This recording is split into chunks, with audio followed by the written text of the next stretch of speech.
საღამშვიდობის ქალწვანა ნამდვილად ისტორიული შეთანხმების მოწმე ვართ. ალბათ ყველაზე უფრო საინტერესო ეპოქაში ვცხოვრობთ, თუმცა ნამდვილად დასანანია ის, რომ ეს დეკადა ჩვენი სამშობლოსთვის არ არის საინტერესო, უფრო გამოწვევებით სავსეა და იმ კუთხით, როდესაც პრაქტიკულად საქართველოს გაქრა როგორც აღმოსავლეთ ევროპის პარადიგმიდან, ასევე ეხლა სამხრეთ კავკასიის ერთიანი, მშვიდობიანი, სტაბილური და მდგრადი მოცემულობიდანაც ამოვარდა. ალბათ ახლა თქვენ ისაუბრეთ ბევრი მთელი დღის განმავლობაში შეთანხმებაზე, შეთანხმება ითვალისწინებს, რომ 30 წლიანი ომის შემდეგ ჩვენს ძალიან კარგ მეზობლებს შორის აზერბაიჯანსა და სომხეთს შორის დამყარდა საბოლოოდ მშვიდობა, მაგრამ მშვიდობა, რომელიც ემსახურება პირველ რიგში ეკონომიკურ კეთილდღეობას, ეს არის ზანგეზურის დერეფნის გახსნა, რომელიც მთელი ამ წლების განმავლობაში იყო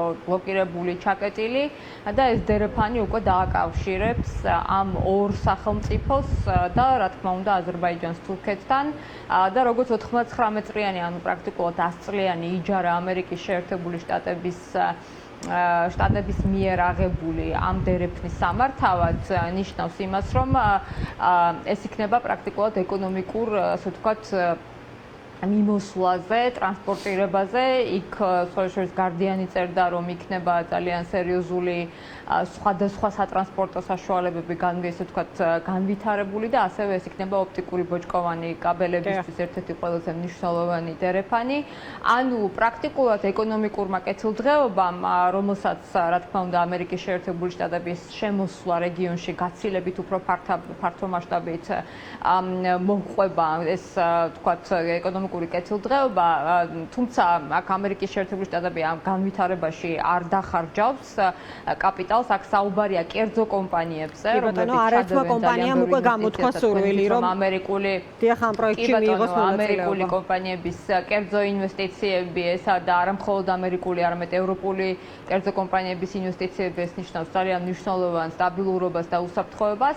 ამიტომ ამ კონტექსტში მე ვფიქრობ, რომ ნამდვილად მიუხედავად რუსეთის და ირანის მცდელობისა, განსაკუთრებით რუსეთის მცდელობისა, რომელმაც ბოლო თვეების განმავლობაში და ბოლო წლების განმავლობაში სომხეთის ძალიან სერიოზული მცდელობების პარალელურად, რომ გავლენებისგან თავი დაეღწია, რუსეთის გავლენებისგან გააქტიურა თავისი პრორუსული ოლიგარქები, თქვათ რაღაც თქვენ იცით, რომ ძალიან სერიოზული დაპირისპირება იყო მათ შორის, თქვათ მათ საპატრიარქოსთან ძალიან პაშინიანს ჰქონდა ძალიან ღია ბრძოლა და ყველა რაღაც ესეთი პროქსი, თქვათ მიმართულებით იყო პროქსები რუსეთის და ამ ყველა მიმართულებით იყო გაშლილი ბრძოლა, მაგრამ მაინც ამერიკის შეერთებული შტატების ძალიან სერიოზული ძალისხმევა, სხვა შორის ვიტკოფიც იყო ჩართული იყო სახელმწიფო დეპარტამენტი. ამიტომ ყველაფერი ეს რო ვთქვათ, ეს ნიშნავს ორი ძალიან დავასრულებ, ორი მნიშვნელოვანი ასე ვთქვათ გზავნილია ჩვენთვის. პირველი ის, რომ რა თქმა უნდა ძალიან დიდი გულისწყივილი და სევდა, რომ საქართველოს მათ შორის კარგავს ფუნქციას, მაგრამ კარგავს იმიტომ, რომ ბიძინა ივანიშვილის რუსული გავლენები ძლიერდება და პრაქტიკულად იზოლირებული დარჩა საქართველოს არა მხოლოდ აღმოსავლეთ ევროპიდან, არამედ სამხრეთ კავკასიიდან და ეს არის ძალიან სერიოზული პრობლემა ჩვენთვის და ჩვენი გამოწვევა.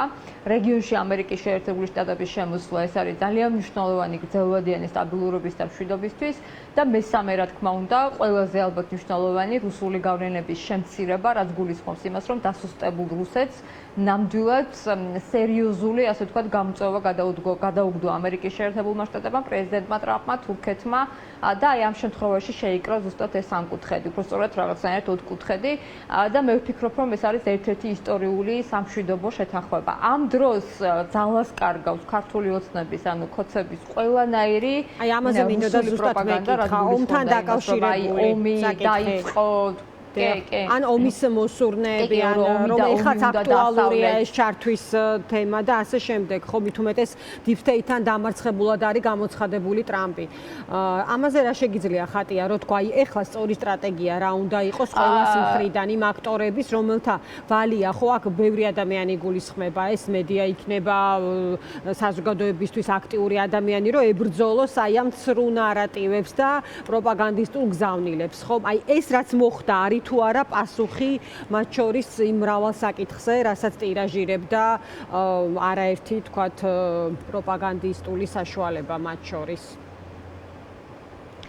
ხო, არა, ეს იყო უბრალოდ ეს არის რუსული პროპაგანდა, ხო, ანუ რუსული პროპაგანდა რას ამბობდა, რომ რუსეთი არის ერთ-ერთი მშვიდობის ყოფილი, ყველაზე მნიშვნელოვანი, ხოლო დასავლეთი და კერძოდ ამერიკის შეერთებული შტატები და ევროკავშირი ეს არის ის ერთობა, რომელსაც უნდა საქართველოში მეორე ფრონტის გახსნა, ხო? გახსოვთ ეს 2022 წლიდან დაიწყო ესეთი ძალიან სერიოზული დამაზიანებელი ასეთი ნარატივი პირდაპირ გზავნილები, რუსული გზავნილები ეს უკრაინაში რუსეთის ფართო მასშტაბიანი შეჭრის შემდეგ, მაგრამ ეხლა ჩვენი მთავარი ამოცანაა, რომ ყველას გავაგებინოთ, რომ თუ ვინმეს უნდა რეგიონში მშვიდობა, ეს არის დასავლეთი ამერიკის შეერთებული შტატები და მაშინ, როდესაც ქვეყნები საბოლოოდ თავისუფლებიან რუსული გავლენებისგან, რაც მოახერხა სომხეთმა და აზერბაიჯანმა და საბოლოოდ, ასე ვთქვათ, სამშვიდობო ეკონომიკურ შეთანხმებას დებენ ერთმანეთთან, სწორედ დასავლეთის ამერიკის შეერთებული შტატების და პრეზიდენტ ტრამპის ამ შემთხვევაში ძალიან სერიოზული ჩართულობით, ეს ნიშნავს მართლაც მშვიდობას, იმიტომ რომ მთელი 30 წლის განმავლობაში, მაშინ, როდესაც რუსეთი იყო მიჩნეული მთავარ ღერძად მოლაპარაკებების, ხო, სომხეთსა და აზერბაიჯანს შორის, მაშინ, როდესაც რუსეთი იყო ჩართული, მათ შორის თქვენ იცით ძალიან სერიოზული გავლენები, რომელიც მას ჰქონდა სომხეთზე და აი ამ სერიოზული გავლენების მიუხედავად თქვენ იცით, რომ შემდეგ რუსეთმა პრაქტიკულად საერთოდ არავითარი მხარდაჭერა არ გამოუცხადა და არავითარი ზურგი არ გაუმაგრა სომხეთს ეს წლების წინ მე ვსაუბრობ, როდესაც იყო თქვა რაღაცა ბოლო ესეთი შეტაკებები ამორჩმეს მეზობელს შორის. ამიტომ რუსეთი იყო რაღაც მარეგულირებლად იყო ამ პროცესში და საბოლოოდ რა ტიპის გავლენაც ჰქონდა ვხედავთ კარგად, ხომ? ანუ რა სრულიად შეცვლილია სურათი. არა, რუსეთი იყო, რუსეთს სჭირდება ქალბატონო ანა ომი. სადაც არის რუსეთი, იქ არის ომი. სადაც არის რუსეთი, იქ არის სიღარიბე, სადაც არის რუსეთი, იქ არის დამანგრეველი ეკონომიკური მდგომარეობა და რუსეთი, როგორც მშვიდობის მყოფელი არ არსებობს. სადაც არის დასავლეთი, სადაც არის კერძო კომპანიები დასავლური ჩართული, სადაც არის ძლიერი, ძალიან სერიოზული სახელმწიფო, რომელსაც არ სურს იზოლაცია და სურს საერთაშორისო ასპარეზზე საკუთარი სახელმწიფო წარმოაჩინოს, როგორც ერთ-ერთი ყველაზე მნიშვნელოვანი ფაქტორი ეროვნული ინტერესების გათვალისწინებით, რა თქმა უნდა, მაშინ აქ იქნება მშვიდობა. ამიტომ ნებისმიერი გზავნილი, როდესაც ქოცები და რასაც ქოცები ავრცელებენ, რომ ეს რაღაცა დასავლეთს უნდა და საქართველოს შეთრევა, ესე ვთქვათ, და მეორე ფრონტის გახსნა, ეს კარგავს ყველანაირ ძალას, იმიტომ რომ ფაქტია, რომ თუ ვინმემ დაამყარა აქ მშვიდობა რეგიონში, თუ ვინმემ დაამყარა აქ მშვიდობა რეგიონში, ეს არის ამერიკის შეერთებული შტატები და ეს არის დასავლური ჩართულობა. მათ შორის თქვენ იცით, რომ სომხეთი ძალიან მალე მიიღებს ვიზა ლიბერალიზაციას ევროპის კავშირთან. ამიტომ როდესაც საუბარია იმაზე, რომ ქონდა შესაძლებლობა, საოცარი რეაქცია არის რუსულ პროპაგანდისტულ მედიაში.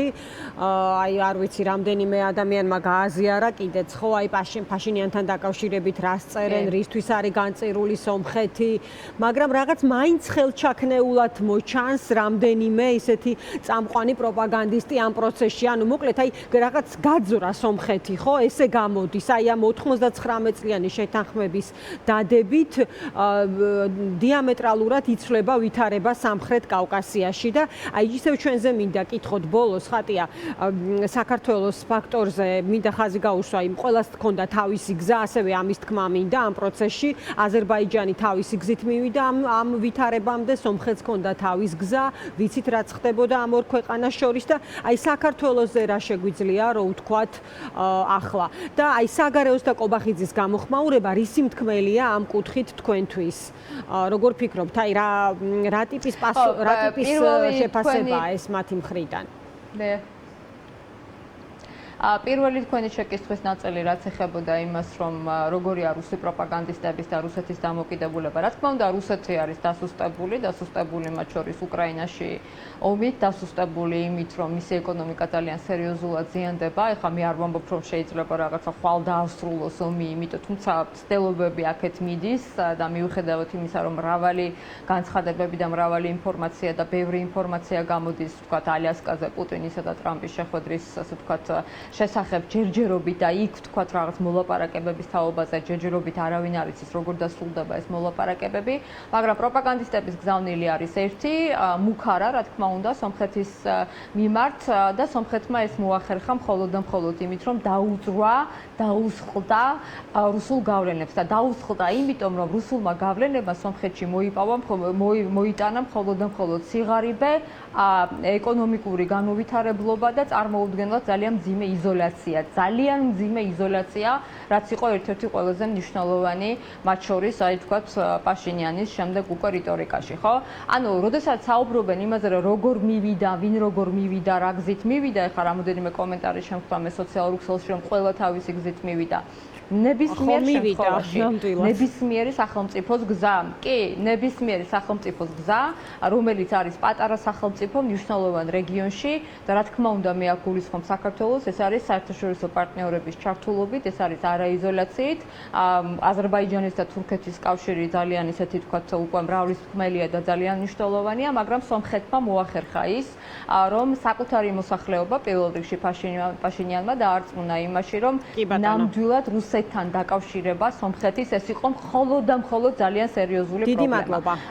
და რაც შეეხება ეხლა თქვათ კობახიძის და საგარეოს გამოხმაურებებს და დავასრულებ ვიცი ცოტად რო გვაქვს ეხლა რა უნდა ისაუბრო იმაზე ადამიანებზე რომლებიც საკუთარ ქვეყანას აბრალებენ ომის დაწყებას წარმოუდგენლად მძიმე ლექსიკა ვიხილეთ ჩვენ თუმცა ეს არ არის ახალი ერთადერთი კობახიძეს რაღაცნაირად ეს მოუნდა კოცებს ანუ ქართული ოსნების რეჟიმს მოუნდა რომ რაღაცნაირად მშვიდობას მიეწებონ მაგრამ თუ ვინმე არ უწყობს ხელს მშვიდობას და განვითარებას საქართველოში და საქართველოს ფანჯრები და კარების დახურვას ცდილობს და ქართველი ხალხის განადგურებას ზუსტად ამ იზოლაციით ეს არის ზუსტად ქართული ოცნების რეჟიმი. ამიტომ ჩვენ უნდა გვახსოვდეს მხოლოდ ორი წინადადება. დასავლეთი ამერიკის შეერთებული შტატები ჩართულობა რეგიონში ნიშნავს მშვიდობას, სტაბილურობას, ხოლო იზოლაცია და რუსული გავლენები და რუსეთთან კავშირი ეს არის ნიშნავს ომს, სიღარიბეს და ძალიან სერიოზულ განუვითარებლობას თვითონ ქვეყნის. მადლობა თქვენ. დიდი მადლობა ხატია დაგემშვიდობები. ეს იყო ხატია დეკანოიძე. ჩვენ ახლა რეკლამაზე გავავთ და ძალიან მალე დავბრუნდებით სხვა სტუმართან.